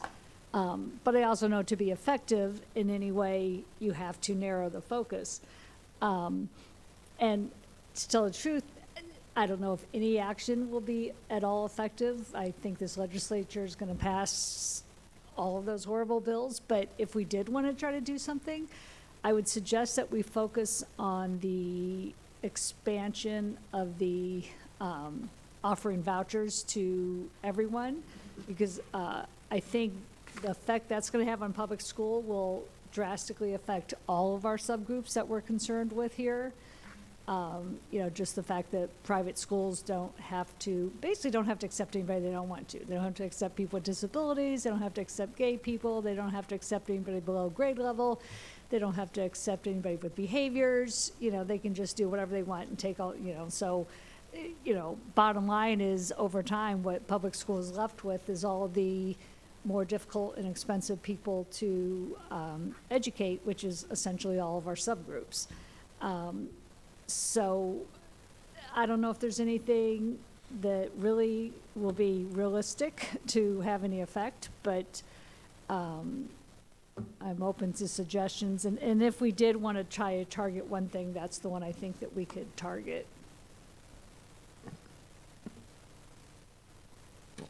Thank you, Sue. You know, one of the things, again, like he mentioned, Dr. Oswald mentioned, you know, is about, let's keep an eye open for those legislations that are being born every day, and they're making up, you know, so we got to keep an eye on them and see how can we, you know, work effectively with that. Well, and the thing, I mean, realistically, if we're going to do anything, it would have to be now because, you know, legislative session has started. These bills are, you know, being debated and passed every day. So, and I'm not sure exactly when Dr. Robinson was referring to when she said that we have the ability to have a call to action. I don't know if she meant the DDEC, the district, or what. And obviously, this goes way, way, way beyond just the DDEC. Keith, do you know what Dr. Robinson was talking about with the call to action? I'm not sure, so I'll follow up with her, but I'm not sure. Thank you, Sue. Kimberly, you have a question? Regarding Sue's comment, I still have a different one later. I agree this is the most important issue affecting our schools and school district, and these private schools don't even have to follow federal laws. So they could decide not to accept students based on their race, in addition to the other factors that Sue mentioned. The suggestion I have is something we've done before, which is to ask the board, I believe, or whoever has power over this, to get the district's lobbying group to add this to the priority issues, if it's not already. I would think it is, but we have lobbyists. Yeah, and things are being done through those individuals. To the extent possible.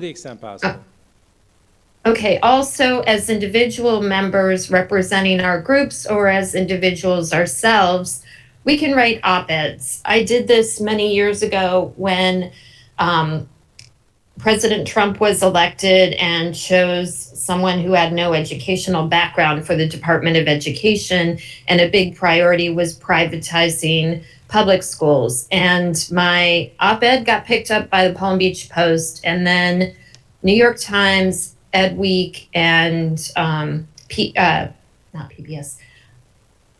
NPR. So we as representatives of different groups can write to promote or like make the public aware of what's going on and the full impact of it. And that may be able to make a difference. It may get attention across the state. It may get attention federally or across the US and put pressure on Florida, since we have a governor who wants to run for federal office, for president. It's something that we can do in addition to whatever we ask the board to do and whatever we ask the lobbyists to do. Thank you, Kimberly. Can I just, Keith, does the district have, is there any way to educate the general public, in particular parents of school children, but also the public at large? You know, because the voucher legislation is one of those things that if you're not involved at all in education and you just know it glancingly, it sounds like a good idea. Well, sure, everyone should have a choice. And the public does not, I will tell you from talking to people, they do not know that private schools who take voucher money can turn away anybody they want, and that they don't have to have certified teachers. They don't have to follow any of the state standards or the rules or have a curriculum or anything. And it seemed, you know, once you tell people that, then they completely change their mind about vouchers. And I'm just wondering if there, and I understand, you know, we can only do, as an educational system, we're not allowed to do politics, but is there any venue to educate parents about the effects of what a voucher system would do to our public schools? So obviously, this is a political space. There's people with different, positions on this that, we have to, follow the law as it is instituted. In the meantime, do we work to educate those on what we know as written as drafts? In certain spaces, information is shared. I'll leave it by at certain that. spaces. Like if superintendent's speaking in a meeting, or if I'm in a certain meeting, I'll definitely clarify that certain bills are working its way through to how it's read and what that would mean. Well, like, we don't have the ability, I would guess, to say, send an email to every parent in the district about what the legislation would do to public schools.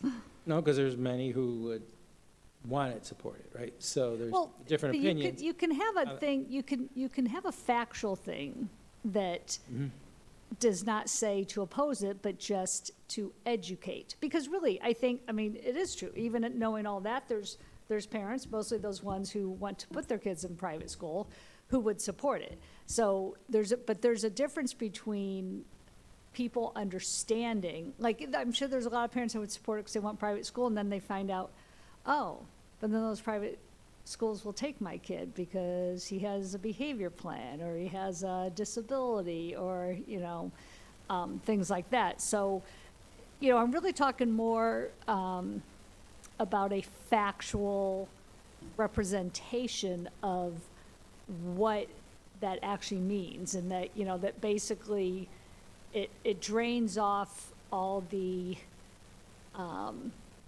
let's say, easy students, not all, but, a number of easy students from public schools. And over time, as more and more, as the balance, as some of your top students go to private schools because they now can afford to, and then you're left with the poorer, more minority, more behaviors, more disabilities, all that, then more of those other kids who can leave are going to leave, until you're basically left with the only people in public school are the ones who the private schools won't take. So, I think it's important to, for people to understand the facts. You see, and those facts have to come from an impartial entity. Yes. Because if they see the school district coming with that, it's because you're against us. It has to be a third party that is not biased, and is going to say, okay, this is the reality. This is the results of what you're just talking about. Right. But then it has to come from a third party that is not the school district. Have to be, somebody independent, somebody individual, non-biased. The third party doesn't have access to emails for 180,000 people. And when you talk about factual, there's so many bills. I understand that you brought up, but there are many bills out there that will have implications. Oh, yeah, there's a ton of awful ones. We're running out of time. Charmaine, you want to say? I have my hand. Yes. And just to go back to what Sue just said about staff support. How is it any different than the millage when we're not saying vote yes or no? We're telling you the facts that would the impacts that would happen if you don't vote for the millage, and we allow the parents to make their own informed decisions, but we're giving them the facts. Like me personally, I could say the facts from PTA. We don't tell people what to vote on. We tell them, hey, PTA, do not support this bill. Do not support HB 99. We already sent out a fact check that says supporters say universal extension of the state scholarship programs, universal vouchers, will not hurt students or public school funding. The facts are data regarding the academic success of past and current scholarship recipients nationwide is inconclusive. The facts are many scholarship recipients return to public schools after a year or two, including students with individual education plans whose needs have not been met in the private school setting. Funding does not allow a child who returns to a public school after the February STE official attendance survey. The facts are estimates very widely about how many students would have Florida Public Schools to participate in state scholarship programs, or how many home education or private school students would enroll as new applicants. The recent rollout of universal education savings accounts in Arizona demonstrated a vast underestimation of the number of enrollees. The facts are public schools have fixed costs that do not diminish with decreasing revenues, such that some might face consolidation, closure, or the limitation of academic and or extracurricular offerings should scholarship students be funded from the same budget line item as public school students. So we could put out that stuff, and I understand that you might not use the same wording as PTA, but I've seen it in the past from the school district where they are stating facts. And I don't see how it's different from the millage. But that was just wanted to piggyback on what Sue said and add that little piece. And I can also share these facts with everyone as well. I mean, this little thing that PTA put out to all the parents and will be circulated to all of the parents. Anything that PTA's put out, we'd be happy to share with the rest of the group. Yeah, that would be awesome to get that. Thank you, Thank you. Charmaine. Thank you, Chairman. You're welcome. Okay, we're about motion to adjourn. I move to adjourn. Second. Second. All in favor? Aye. Aye. Any opposed? Thank you. Have a beautiful day. Have a great spring break, everyone. Take care, everybody. Bye-bye.